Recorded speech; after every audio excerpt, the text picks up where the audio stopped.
Good morning, everyone, and welcome to the National Archives Know Your Record Lecture Series, presented by the Customer Service Division.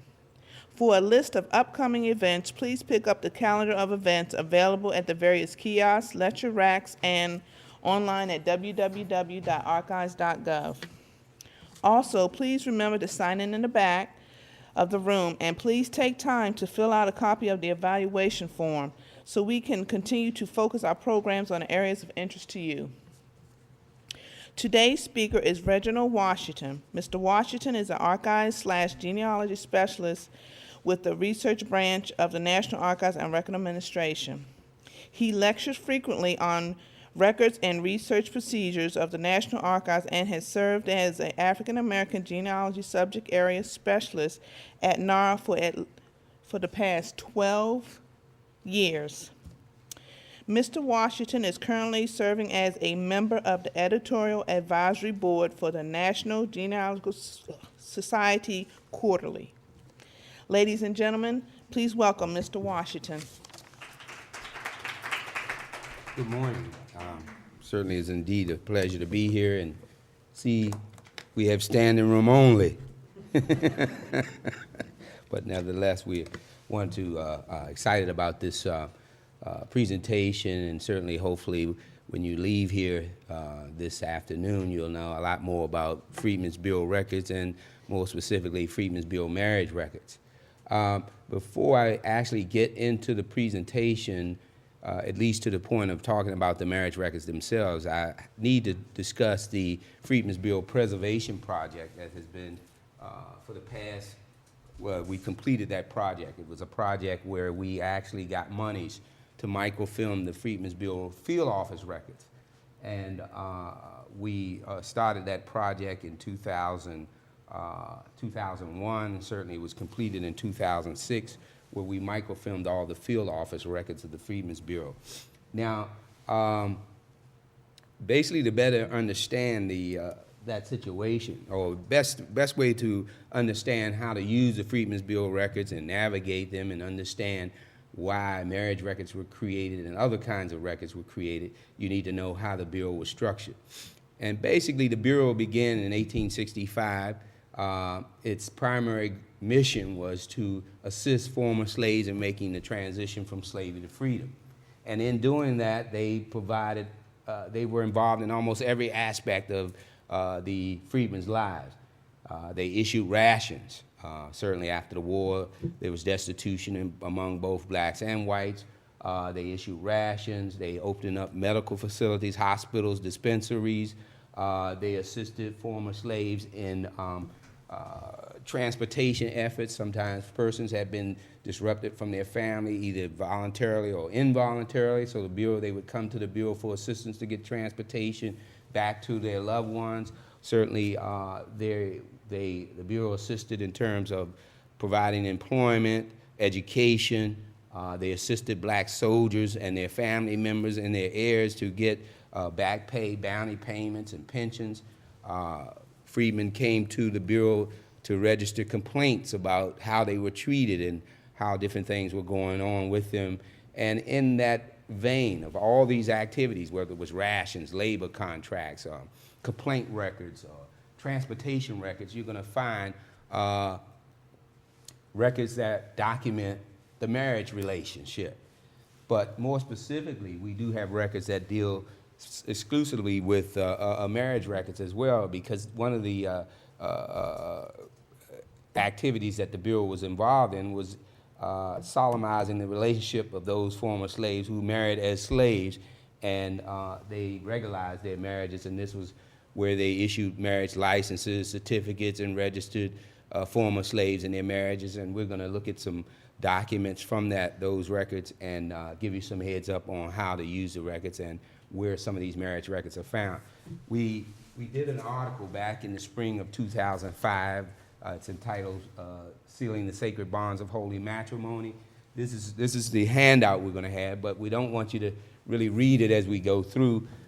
Certainly that's something you can read very thoroughly at the end or at your leisure, because it talks more specifically about the marriage records and some of the stuff that we're going to cover here today and where those marriage records are located within the Bureau files. Now, the Bureau basically operated, it had a headquarters in Washington, D.C. Oliver Otis Howard was elected as the commissioner of the Bureau. He had his headquarters in Washington, D.C. He had staff officers broken down in disbursement officers, land officers. Now, the Freedmen's Bureau is actually, official title is the Bureau of Refugees, Freedmen, and Abandoned Lands. And basically, it means that not only was the Bureau involved in social activities as it related to former slaves, it's also involved in land activities. During the Civil War, of course, as the military moved into these various areas of the South, particularly all of the southern states and the border states, many of the slave owners would abandon their property, and the Bureau would take over that property, and as the former slaves left the plantation and followed the military, they would put them to work on some of this abandoned land. And so part of their effort, particularly because when the Bureau first started in March of '65, Congress authorized no funds. Can you imagine trying to help nearly 4 million people make the transition from slavery to freedom with no funds to carry out these operations? So they used a lot of the renting and leasing of the abandoned properties and to use the monies to actually carry out some of their projects. So the Bureau had a headquarters in Washington. Oliver Otis Howard was the head. He had various divisions that he opened and officials who worked for him as staff officers. Certainly there in the states, in the former Confederate states and the border states, they had what we call assistant commissioners. These assistant commissioners operated in each of the states and carried out the activities in the states. Down at the local level, they had what we call field office, local field officers. And the local field officers had various staff officers as well, similar to the headquarters and similar to the state assistant commissioner. And in these local field offices are the actual towns and cities where the Bureau operated. And of course, during the process, the local officials would send information up to the state headquarters, and the state headquarters would send information and reports up to the Washington headquarters. Most people came in contact with the Bureau at this local level here, at the towns and at the cities. And for a number of years here at the National Archives, of course, we have inventories and so forth. For a number of years, the field office records that were created at this local level were only available here in Washington, D.C. In other words, someone in California had to come here to actually use the records. So we got an inquiry from Congress where some of their constituents were inquiring why were these records not more available for the nationwide. So we met with Congress and talked to some of the officials there. By and large, they introduced the bill, and later that bill authorized $3 million to microfilm these records. So we began, as I said, in 2001 to microfilm the field office records, which were basically unavailable nationwide. So we had the headquarters, the assistant commissioners, which really served as the state headquarters, and the field offices within the state that covered the various towns and the cities. And so we started on that project. The records are now nearly over 140 years old, and as you can see, they were in bound volumes, and they were in loose papers. You can see how the records were deteriorating. We went through those records, identified things that needed to be needed conservation treatment. We had a core of about 50 volunteers who worked with us to unfold the records, place them in acid-free folders, place them in acid-free boxes. We got assistance from the conservation staff. We made customized boxes for these particular boxes. You can see some of them had wraps. They were falling apart. We put them in customized boxes. We measured them. If there was any treatment that was necessary for the actual paper documents, we send them to the conservation lab to receive that treatment. And out of this whole process, once we prepared the records, and once the volunteers did their job and we did ours. We did descriptive pamphlets for every one of these microfilm, for every city that was involved, including, as I said, the border states and the former Confederate states. We did descriptive pamphlets that describe what's in the microfilm publication. We organized the records, what's in them, gave background and history. We did research on how the Bureau operated in the various states, Alabama, Tennessee, and certainly any of you used descriptive pamphlets? I know a couple of you have, because I know you've worked with them. But a descriptive pamphlet is going to describe what's on each roll of microfilm for each area where the Bureau operated. You notice I talked about labor contracts, we talked about transportation records. So if somebody was doing research and your research involved a particular state and a particular locality, you could go to that descriptive pamphlet for that state and that particular locality and see what kinds of records survive for your area of research. Now, certainly we historians, social scientists, educators, and more recently, genealogists have begun to take a great interest in these records because of the kinds of documentation that was created. And certainly, we'll see some of that, particularly as it relates to marriage records. And I'll also show examples of how we can take information from one body of records that are going to lead us to others that are here in the National Archives for research. Of course, we sent the material out once we organized it and got it prepared for microfilm, and we sent it out to College Park, out to this area. And of course, we had microfilm camera operators. We had people who we had special cameras to deal with bound volumes. Once the microfilm was done, we double-checked. We made sure that the microfilm publication or the microfilm material was the same as the actual material, the original material. If there was problems, we'd go back through it and do it again. And in my judgment, we did a very fine job. We used some of the state-of-the-art cameras. If you go back and look at some of the microfilm that was done in the early 70s, late 60s, you can see a tremendous difference in the quality of the microfilm. And there's an effort underway now to digitize and index the records. The Genealogical Society of Utah, in collaboration with the Black Museum of Richmond, embarked on a digitization and microfilming project.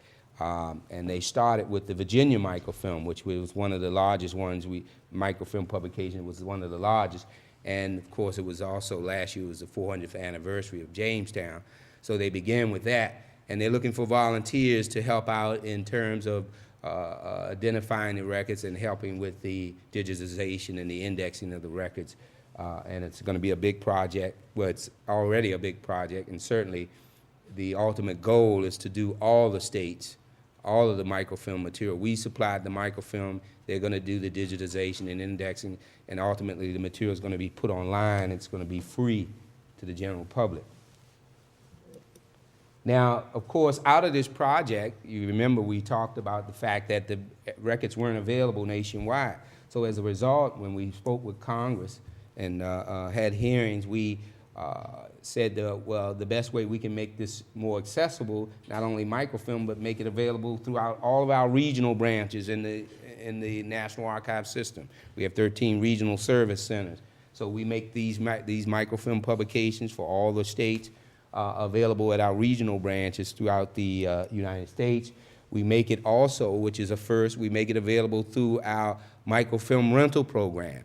Anyone has ever used that microfilm rental program know that the only thing that was available through the National Archives rental program is census records and Revolutionary War. Well, we got a provision where we're now going to make this available through our rental program as well. So some librarians or other institutions that want to be a part of the rental program can make it available to their constituents in those areas. And of course, they're certainly available at our regional branches around the country. Now, out of that publication, we did about 17 microfilm publications, and we did some extra ones as well. We did a microfilm publication on marriage records. Remember I mentioned how records were bucked up from the local areas and so forth. There were a number of marriage records that we found at the headquarters level, where it had been brought up from the local areas through the assistant commissioners to the headquarters in Washington, D.C. These records over the years has always been used a lot.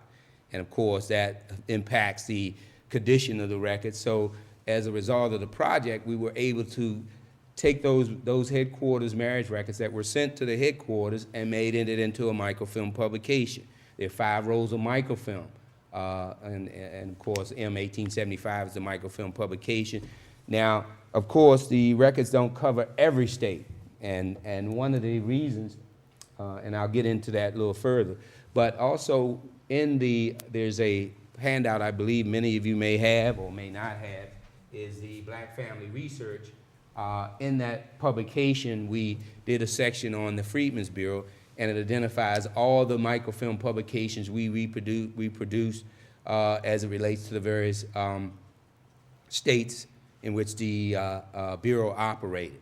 So if you have relatives or if you're interested yourself in finding out what microfilm publication service is available for Alabama, what microfilm publication is available for any of those states, Louisiana, certainly that's the microfilm publication you want to visit. If you have some questions, certainly I would much prefer that you hold the questions to the end. And I don't want to discourage questions, but we're going to set aside time so that you can answer any questions you might have. So keep that in mind. Now, when we talk about slave marriages, certainly slaves were property, and they certainly couldn't legally marry. But they did marry as slaves.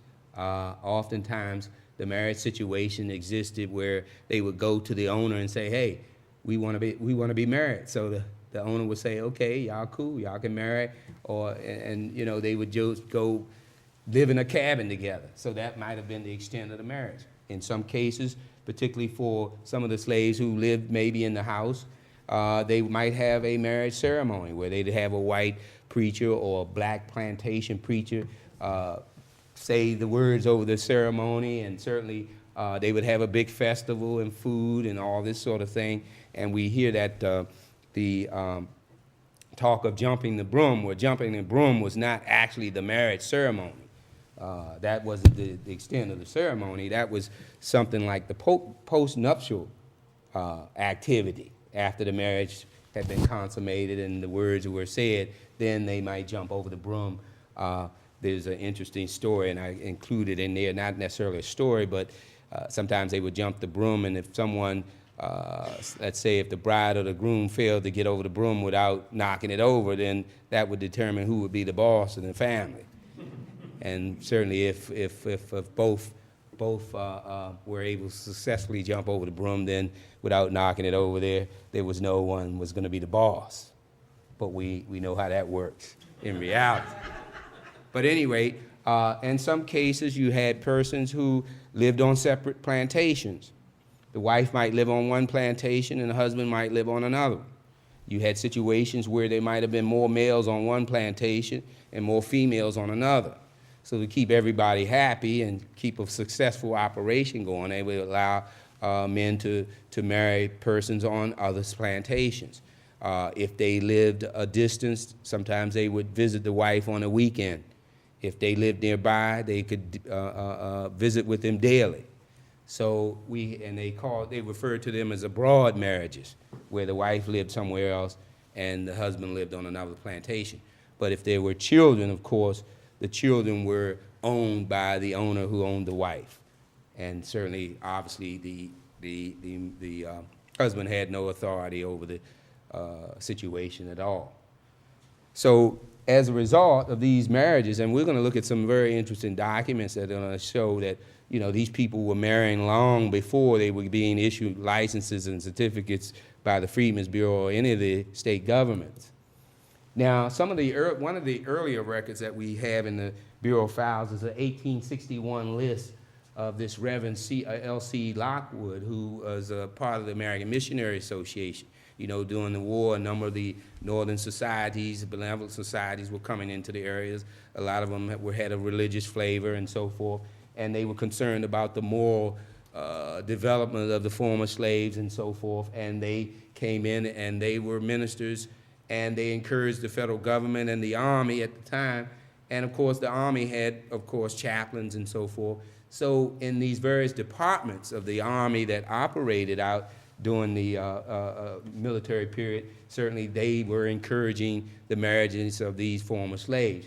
This happens to be an 1861 report of marriages that Mr. Lockwood was carrying out in the Hampton area.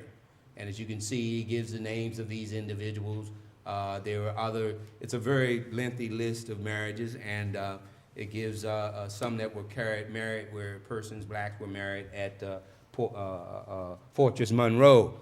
And this is one of the earlier documents that appeared in the Freedmen's Bureau records. Keep in mind that the Bureau, when it came into existence in March of '65, they continued the process that had already been started by the military.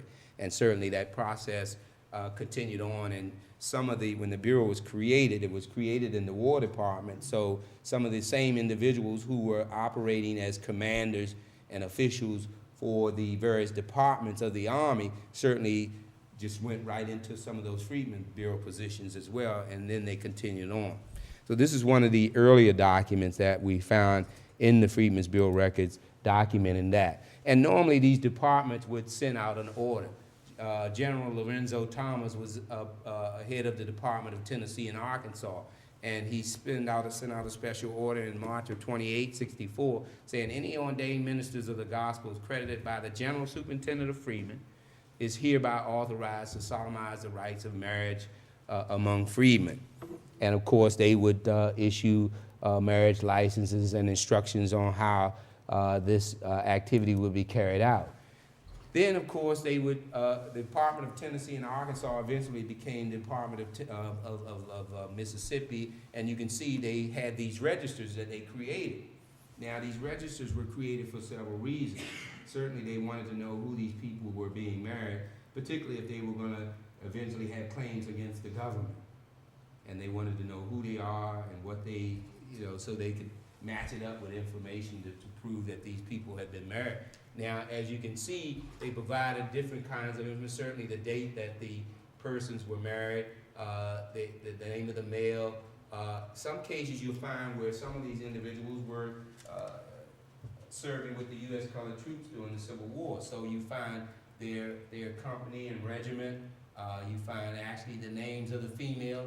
In some cases, a lot of times they'll have the maiden name of the female as well. You can see the value of this from a genealogical standpoint, if that was your ancestor participating in this registration of marriage. Tell where it was taking place, how old the person was, what color they were, what were the color of the mother and father of the male, how many, were they in any previous relationships, and how many years they were in those relationships.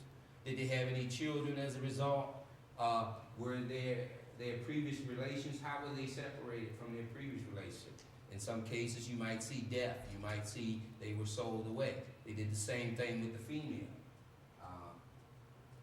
And you can see how they're collecting this information so they can use it later. Not only just to register, but to use that information if someone comes and makes a claim against the government, then they can verify the information from one place or another. Now, that happens, we saw there was a marriage record. This is Hamilton Brown. Of course, you can see this is basically saying that he was in the 6 U.S. colored troops. And of course, this register was created at the Mississippi Department level, and it was carried on into the Freedmen's Bureau for Mississippi at the State Assistant Commissioner's level. And of course, this register and the actual marriage license that were issued or certificates were sent to the headquarters in Washington, D.C. And you can see from this, there's Hamilton Brown. It shows what company he was in, the USCT Heavy Artillery. They said his father was 1/4 white, his mother was half white, and they're collecting all this information.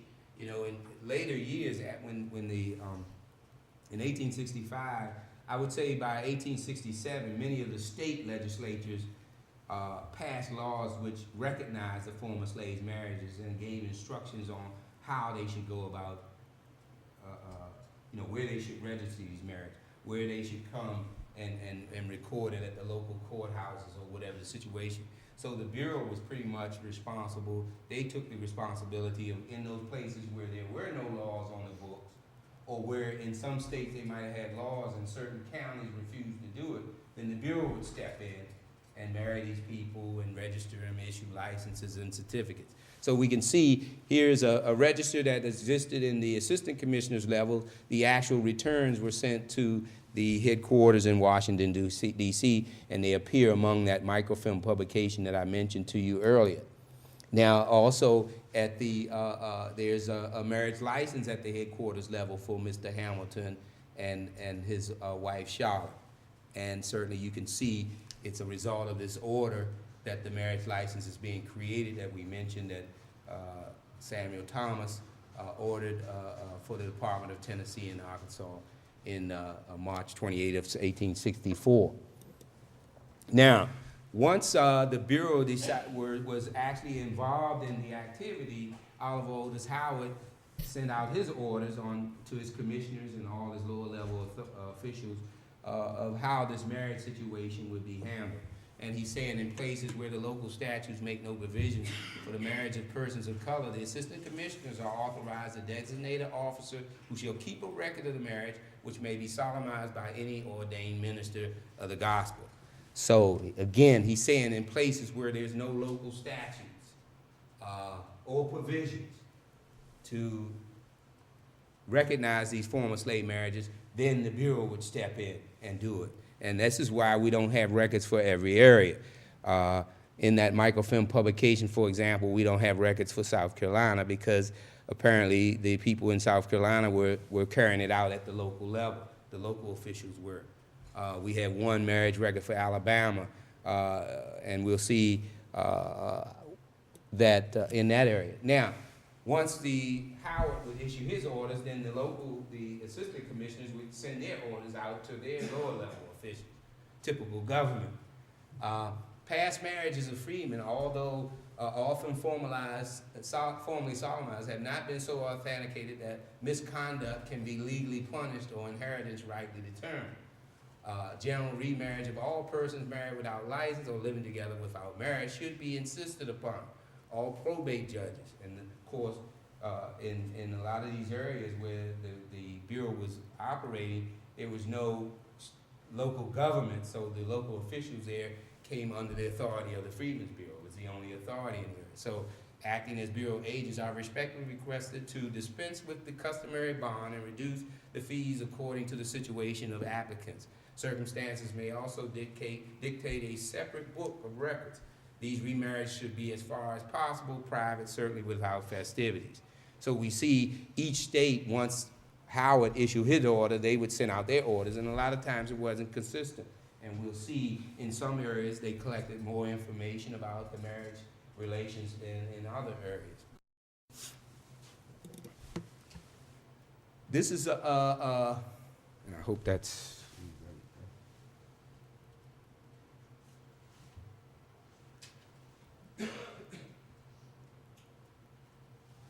This, of course, as I mentioned, and this is why I'm talking about now, we're going to see regular marriage certificates and licenses and so forth.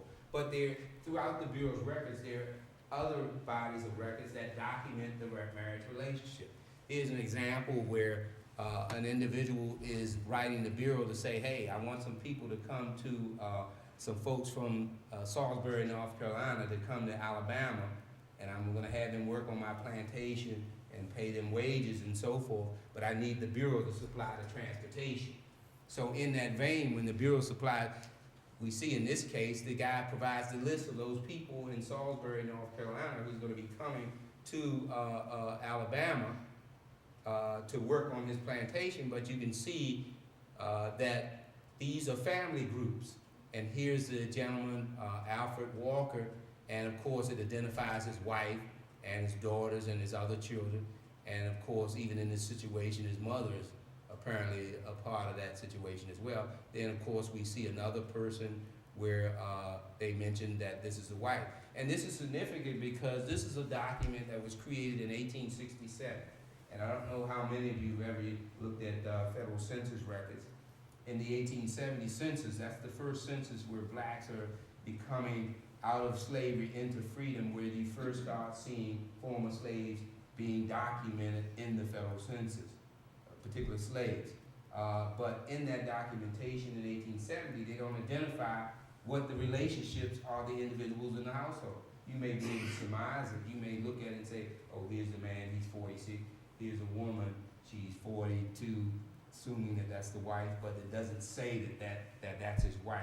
And those other children in that household are his children.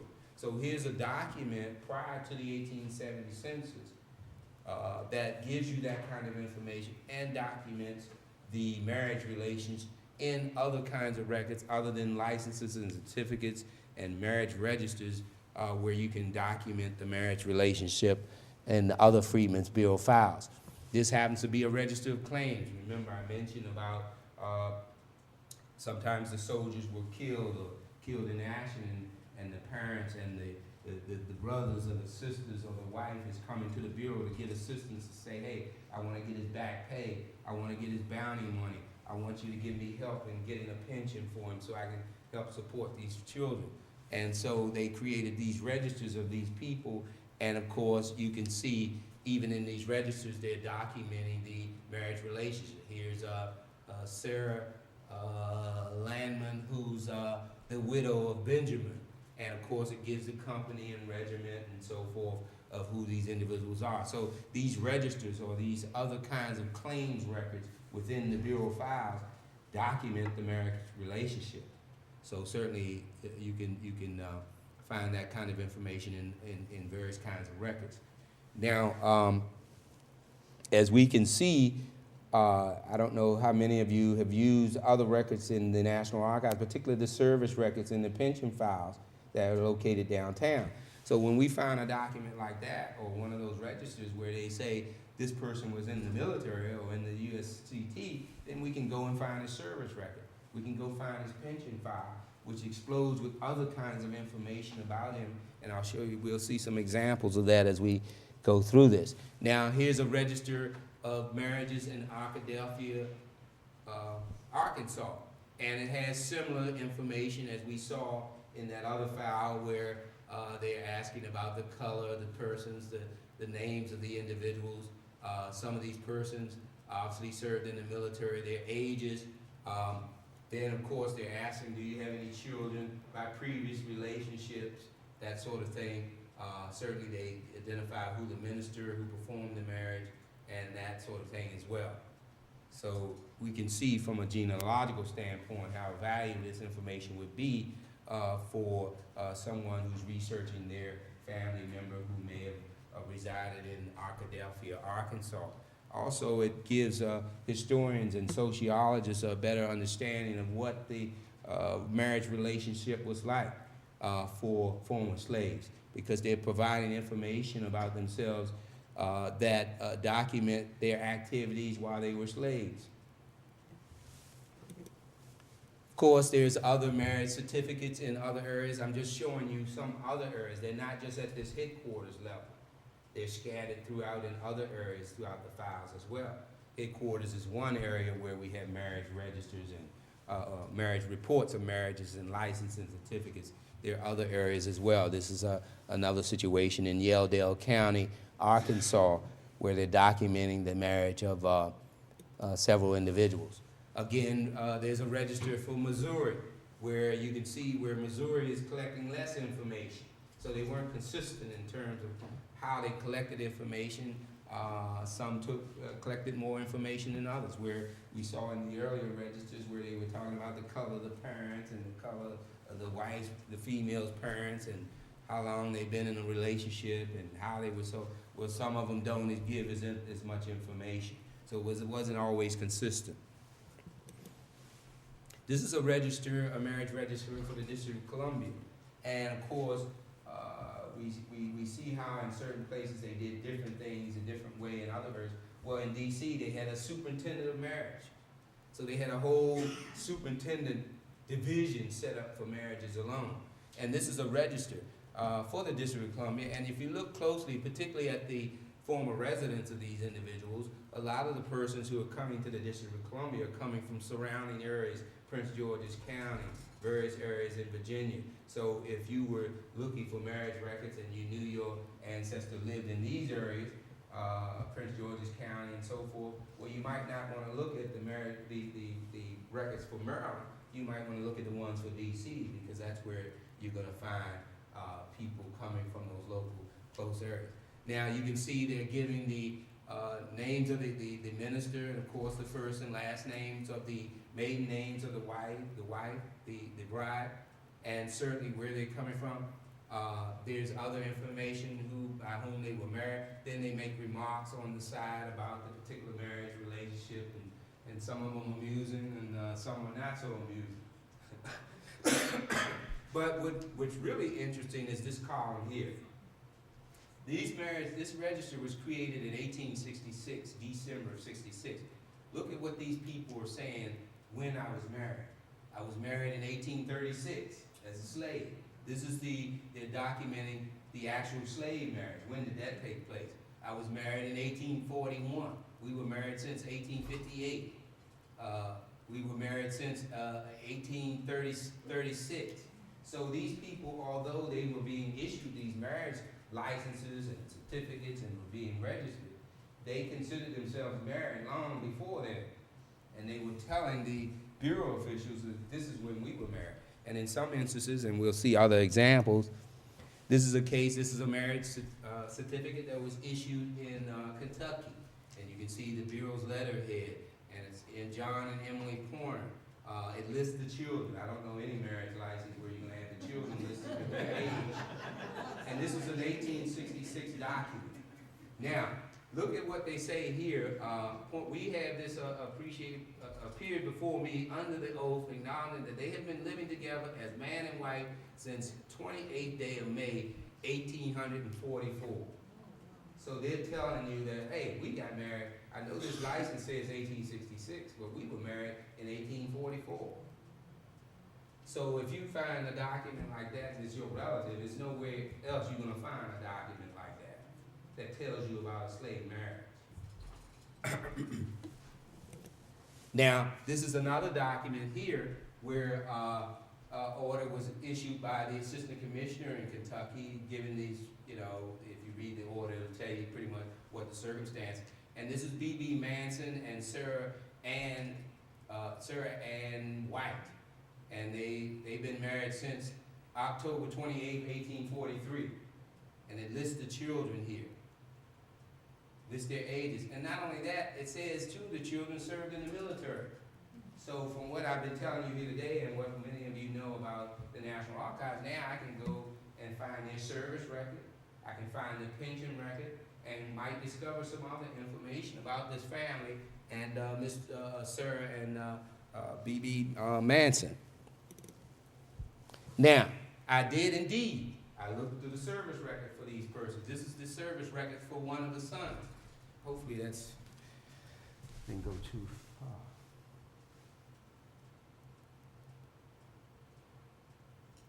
What am I doing?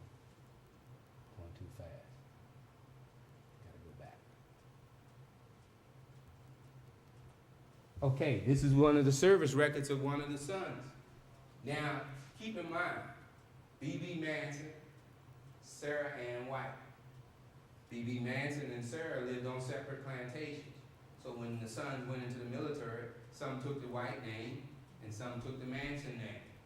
So you can see how complicated it can get.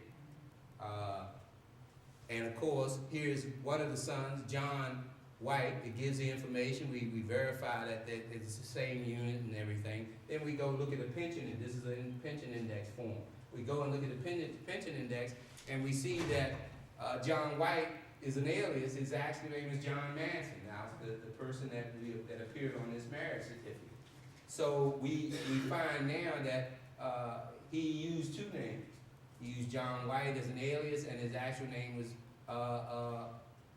John Manson. In the case of John White, he died in combat, he died from the measles while in the service, but his father, Benjamin B.B. Manson, came to get his pension as this son being the sole support of the family. So he's applying for a pension and received a pension as a result of his son who died from the measles, and we see there's Benjamin Manson, and of course we see his son going in under an alias and a different name. We go and find the other son that was listed there. There he is, and he's going under the name of Martin Clark. His name was Martin Clark Manson, but he went in the service as Martin Clark. But when you go to looking for him as a pension, you see his alias is Martin Clark, but his actual name is Martin Manson. So you can see where they lived on separate plantations. Some took the name of Manson, some took the name of the mother. And of course, when we go to actually look at the pension file, we find some incredible information about Manson, the father, who's coming in to say, look, I'm 83 years of age. I reside in Lebanon, Tennessee. I'm the identical B.B. Manson who claims pension as the dependent father of John White, who was a soldier in the colored regiment in the Civil War. My son, John White, died in service of measles. John's mother was Sarah White. We were married on Dr. L.W. White's farm, 5 miles from Lebanon, Tennessee. Reverend Benjamin White, colored, said the marriage ceremony. The wedding ceremony took place on the porch of the owner of Sarah. It was with the knowledge and consent of my master, Joseph L. Manson, who was Sarah, his mother was the original owner, and Sarah's master that we were married. Dr. L.W. White brought me after our marriage. He had me for a number of years. Then Mr. Manson brought me back and owned me until I was emancipated. So from that marriage license, we found a service record. We found a pension record. Within the pension record, we found exactly how these people got married. So here's where one document led us to another document that provided some vital information about the person. If that was my ancestor or someone, certainly I would be very excited about finding a document like that.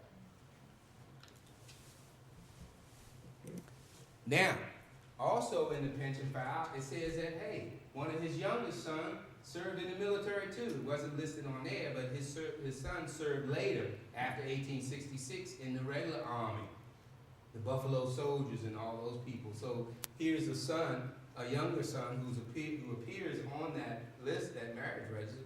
He served in the military too, fighting in the West against the Native Americans. And certainly he was in the regular army. So there's a whole slew of, he re-upped a couple of times. He served with the 24th Regiment Infantry, and then he served with the 25th. And all that was found out based on that one marriage record that led us to another record, that led us to another record, that led us to another record within the National Archives, where there information about this person's family and their activity. Now, we talked about labor contracts within the Freedmen's Bureau. The Bureau assisted former slaves rather than getting this 40 acres and a mule that people talk about.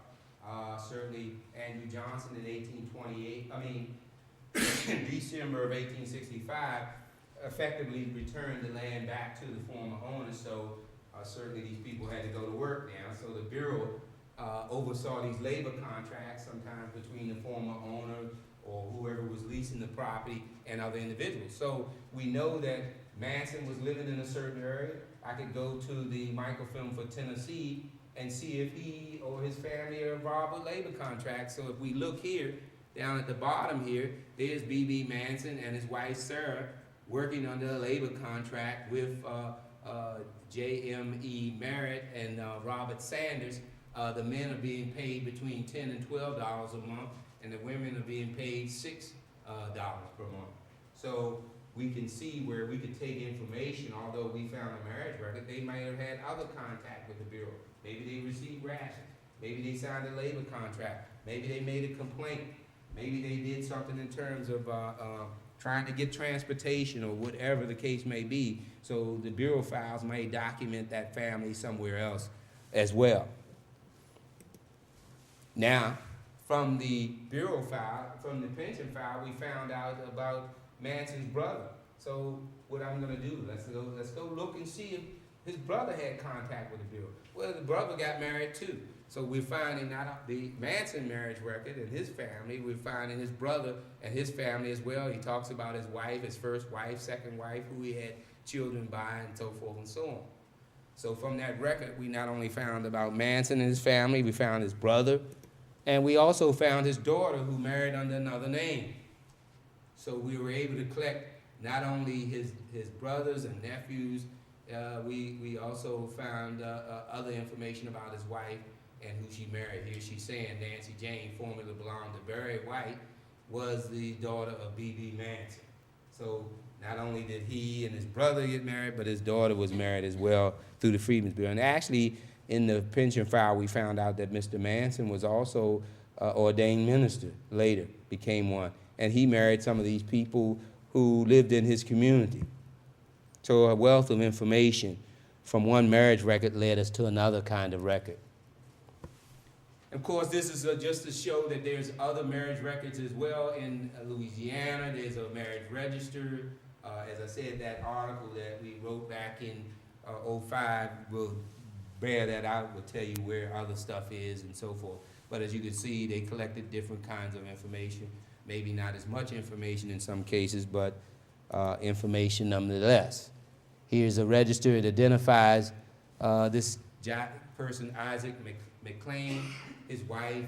Of course, we pulled that out to make a point, because in the headquarters records there's a marriage license, marriage certificate for this individual. And we can see this actual license was issued to these individuals as well, who appeared on this register.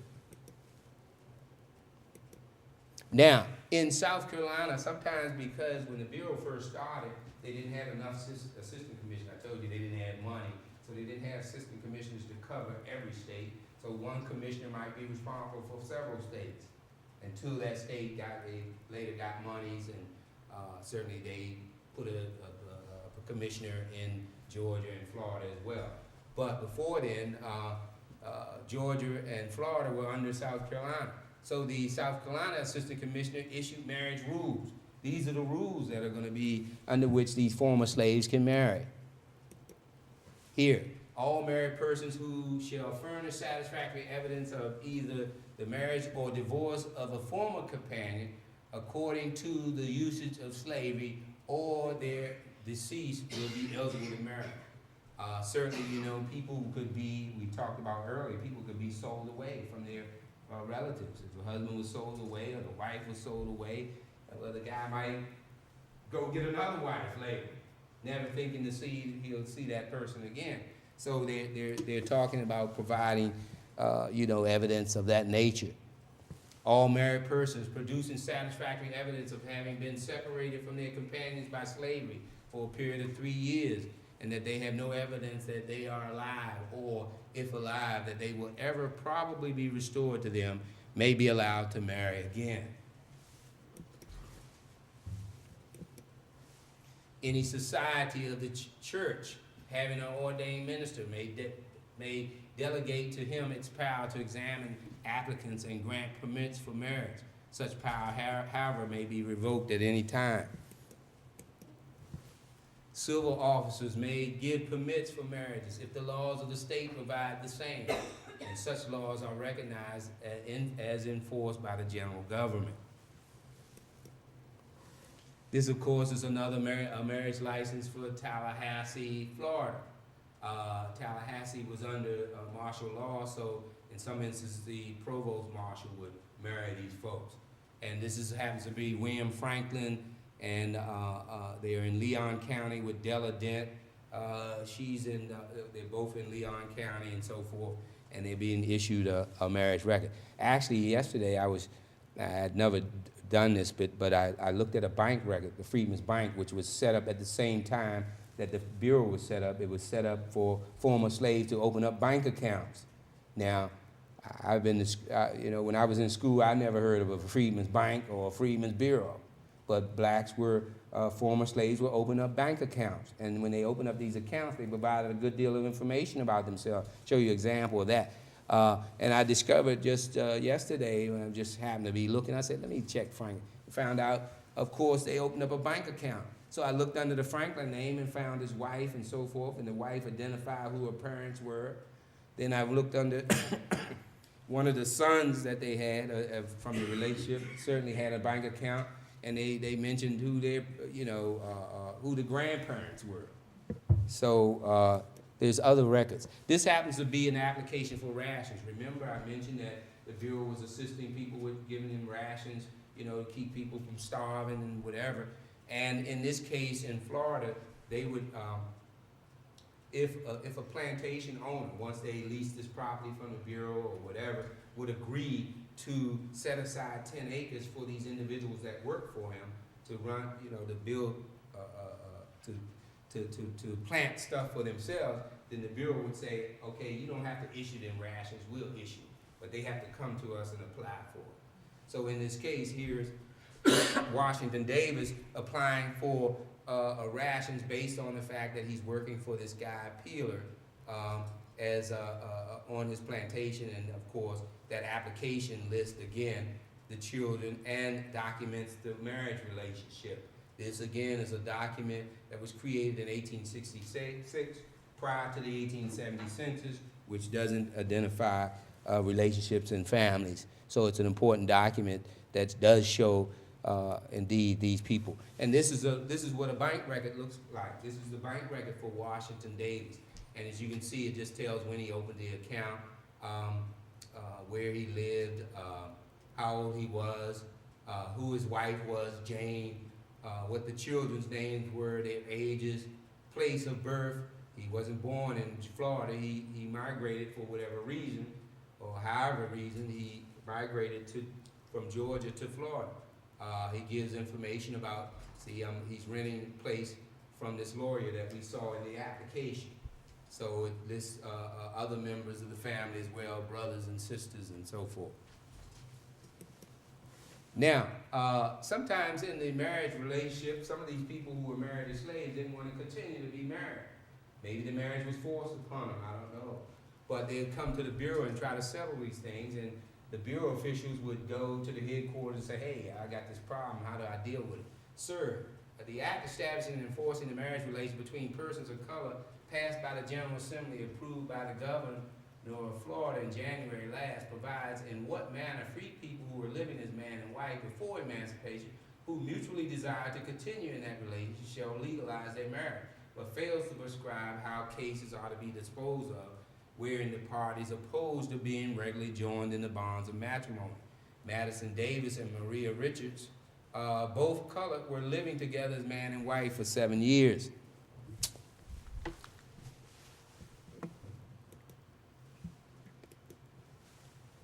During the time, 3 children were born. Both husband and wife refused to legalize their relationship, and both claimed the children.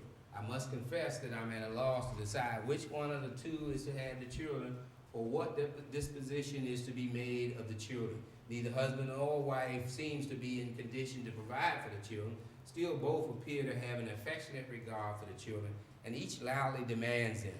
I will thank you to lay this case before the Assistant Commissioner for the State of Florida for his consideration and decision. So they're coming to tell us, how do we handle this situation? And in this situation, believe it or not, they said that the children belong to the man. Back during that you're talking about what, 19th century, the man owned everything, including the children, so to speak. But you see some of the modern day thing, but you see some of that now, but most of the time the children are left with the mother. But in this case, so what's interesting, and we can use other records, we go to the 1870 census, and this was in 1867, and the family is living together. They decided not to break up. So they stayed to this day, and all of them stayed there. Remember, they had affectionate regard for the children, so cheaper to keep her. Now, the following agreement, this is a labor contract, and we still document the American marriage relation. Here's the following agreement or contract is this day made between Andrew Walthour and Company of the first part, and Simon Walthour, the second part, for himself Effie Walthall, his wife, so they're documenting the relationship of marriage in this labor agreement.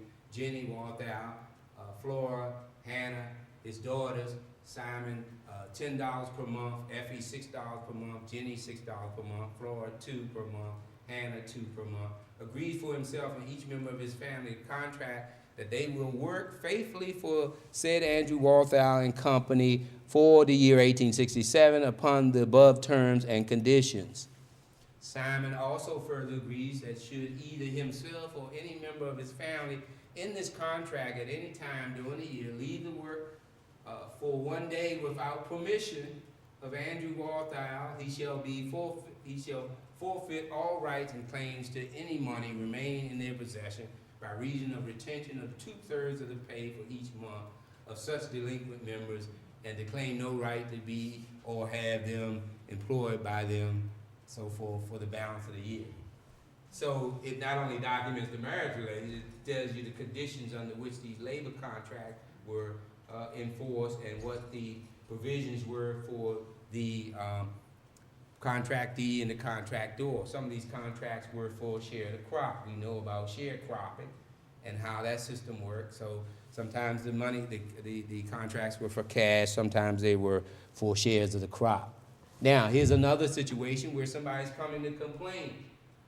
Easter Moore, freedwoman, being duly sworn, deposed and says that she and one York Moore, her husband, as she vehemently believes, have cohabitated together for a number of years, that she has 3 children begotten by York Moore, that York Moore has always recognized said children as his children, and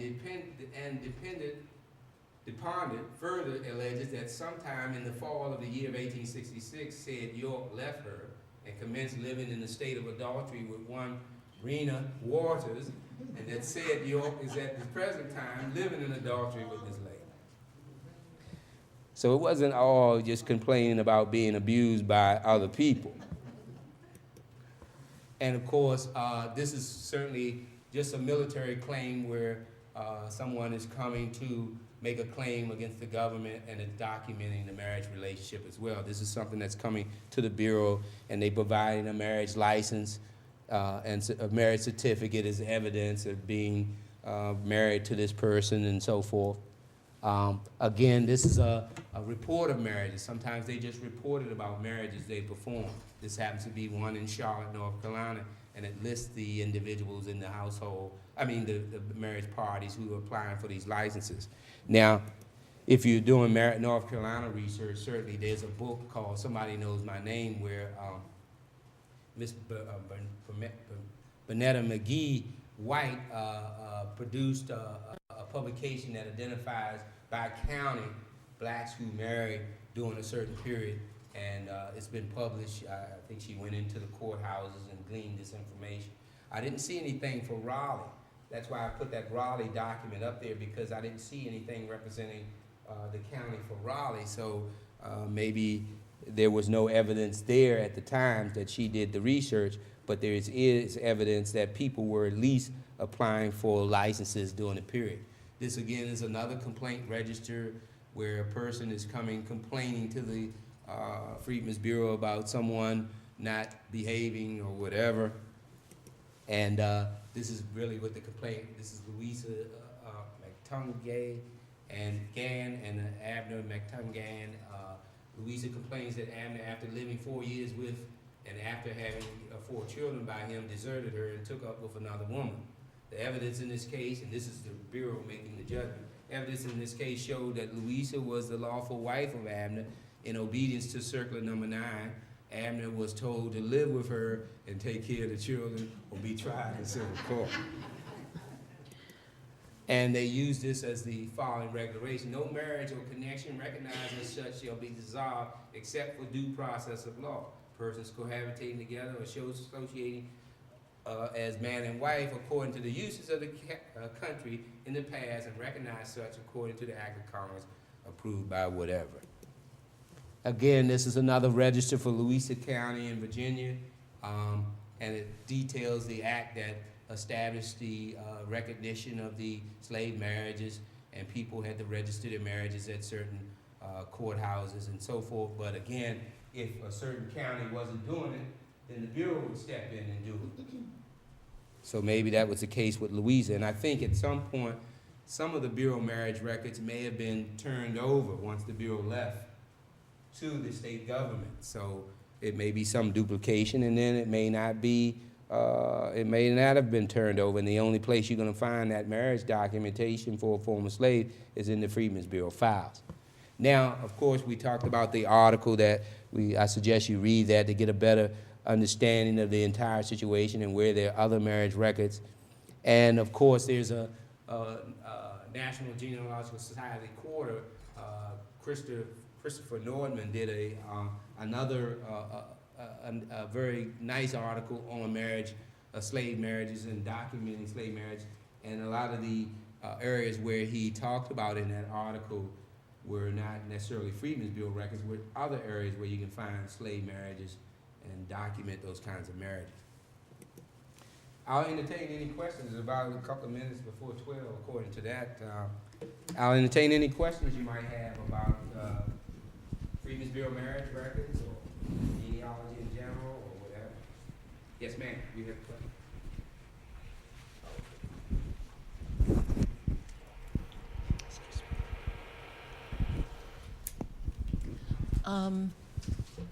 Did the application for Freedmen's help from the Freedmen's Bureau apply to slaves that were free, to blacks that were free prior to emancipation? The question, well, you heard the question, did the application apply? Well, as you can see, the Bureau, as I said, it was taking over the same responsibility that the military had been doing prior to the Bureau coming into existence. We did another publication called Pre-Bureau Records. Within the Bureau records, you'll find records that were created prior to the Bureau coming into existence. Like some of those marriage registers you looked at, they began in 1864, but the Bureau didn't come into existence till March 65. There's other records that are in many of the states where there's interspersed in the regular files that are predating the Bureau, because it's the activity being carried over into the Bureau's period by people who served as military officials and later became Bureau officials. So you do find that pre-stuff in there as well. Any other questions? I'm sure it is. Yes? Records, are these just the ones that were forwarded up to headquarters, or are these indeed the field office records? The only thing that was forwarded up to the headquarters were, when I showed some of the earlier ones, when I pointed out other registers and other stuff, those were coming from the field offices. Some of these other documents where, some of the letters that are talking about relationships and how people did this and that, some of the other registers that I showed were certainly not just stuff that was at headquarters level. They were stuff that's available throughout. And once you look at that article, you'll see, you go and look at Louisiana, and you'll see, oh, they have some records for Joe Blow County, they have some for this county, for that county, this city, that city. So yeah, some of the examples I showed were from other, excuse me, other areas as well, among the Bureau files. So another hand. Yes. Before you, when you have a question, could you please wait for the mic, because we're recording in the back and we cannot hear you. Okay. All right. My question sort of tails off of her question. If there was a Freedmen's Bureau in Columbus, Mississippi, would any of those records still be like in the county courthouse, or would they all have been transferred here? Okay, you heard the question. Well, it's possible that someone was in the county courthouse, because see, when the legislature passed the law, they probably told them to go to the local courthouse and register your marriage. See what I mean? So some people went there, and some counties complied. Then you might have gone to some counties, and they would say, well, I don't care what the law is, I'm not doing it. So the Bureau would do it. So sure, there are going to be some of these marriage records relating to former slaves that are going to appear in the county, because, again, we don't have them for every state. We don't have any marriage records for South Carolina, so most of the people were going to the local, the the law said go to your local official, go to the local courthouse and register your marriage. So the Bureau might send out a circular and tell the former slaves, look, you need to go register your marriage at the local courthouse. They passed a law in there, go do it. And if the Bureau saw that some area was not doing it, then they would go do it. So there could be stuff in the courthouses, stuff that's not in the Bureau files, and maybe there's something in the Bureau files that's not in the courthouse file. Any other questions? Yes. I've enjoyed your presentation, Reggie. I found it very educational. But is any of this information online, or do we have to come to the main building to get access to these records? Are we scanning any of this information, or is it? I mentioned earlier. I'm sorry. Did I miss it? In the unit, Oh. the Genealogical Society of Utah has embarked on a huge project, starting with your state, to digitize and index the Freedmen's Bureau records for Virginia. Last year was the 400th anniversary. So they've started with Virginia, and the whole idea is to digitize and index all the state's material because we gave them the microfilm, and eventually they're going to put all of that stuff online, free. Okay. Yeah. Yes.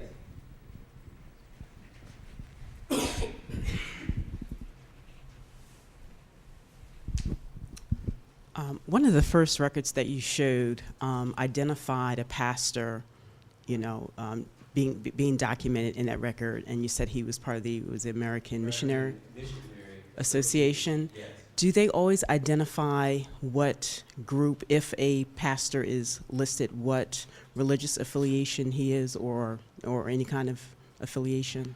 Not necessarily.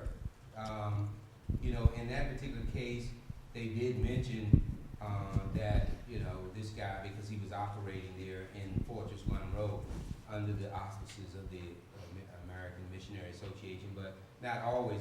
Some of the ministers are people who are actually chaplains in the military or something of that nature, or could be regular local ministers, but it doesn't necessarily show the affiliation. Now, that's basically in the registers sometimes you see, but there could be documentations in letters and other stuff where they're actually saying who these ministers are and under what association or organization they represent. So it could be the documentation could be there, sure. Hi, Reggie. You mentioned in your talk a lot of these marriages are parts of various microfilm publications. Yeah. Have all the marriage records that are in the Bureau, have all of them been microfilmed as part of a publication, or are there still more that are necessary that we have to go down and actually look at the records? As I mentioned before, we did a separate marriage publication where all of these records had culminated. Some of these marriage records were coming from the assistant commissioners in the local areas and culminated at the headquarters level. But as we went through the entire microfilming effort from Alabama to Virginia, during that effort, we came across other marriage records within those other or part of those other publications. In that article that I mentioned, we identified where those things are. So if you read that article, you'll see, down to the specifics as to what city or county those records are and what, in the other publication. And of course, that article is spelled out, and certainly in there, in this publication, we give the M numbers for all of the various states that were microfilmed, so you'll know where to go and look. Yes. In listening to your presentation, I got the sense that one of the major benefits of marriage at this time was perhaps the moral side from the religious community. Yes. At least they were promoting it. I'm curious to know whether there are other benefits gained Yes. as a result of former slaves being Yes, able to there marry. are benefits. I don't know if you were in on the earlier one when we saw that register, and we talked about the other benefits was, number one, the government was concerned about people making claims against the government, so they wanted that data, that information that they could refer back to and verify that this person was indeed married to this person, and there's other personal information that was collected to help them to do that. Also, you talked about inheritance. You know, when you start dealing with inheritance and all these other things, you gotta show legal documentation that you were married. There was a situation where this one young lady, former slave, she came before the federal courts and said, look, my mother married this guy as a slave. My mother died. The guy remarried, had children, and he died. So she was filing for some of the inheritance, and the court ruled in her favor. It was no fault of hers that they could not marry legally. She married as a slave. He married her mother. The mother died. No fault of hers. She's a offspring of that relationship, and so the court ruled that she was entitled to some part of that inheritance of the man who remarried and had other children. So that was interesting in itself, that they recognized that. So inheritance was one thing, claims against the government, and other things where, you know, you have to use marriage as a legal means to get something, whether it's a pension or something of that nature. So there were other benefits. They were becoming citizens now. They had to be just like anybody else making a legal claim. They had to prove that you were married to this person, that you were the offspring of this relationship and so forth. So it was a lot of benefits. Any other questions? No questions? Thank you for coming. I certainly hope you encourage others to take a look at these records, and you'll find them very fascinating, even if it's just, you know, your children who want to do papers or, you know, for school and stuff like that. A lot of the schools now are requiring these youngsters to use primary sources. Kids come in there with primary sources opposed to something they got out of a book. Guess who's going to get the A? Excuse me, before you leave, could you please take the survey and